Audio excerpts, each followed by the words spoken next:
How to play Ludo in Messenger. Hello everyone, this is Sabrina here to help you today. So without any further ado, let's get right into the video. So first, you will have to have your Facebook and Messenger both installed and connected. After that, open your Facebook first and then go to search bar, search for Ludo,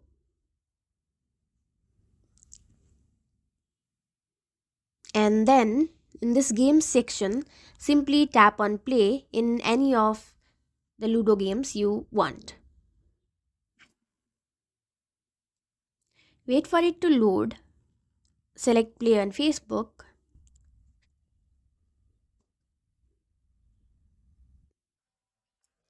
After that,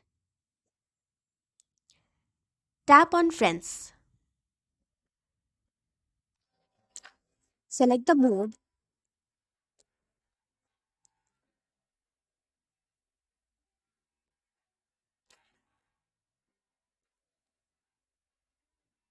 wait for it to load,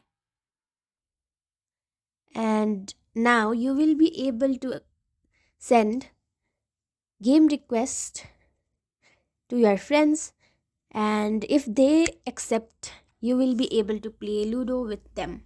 So that's how you do it. Thank you for watching this video. Make sure to like, share and subscribe to our YouTube channel. If you got any questions, comment them down and I'll catch you in the next one.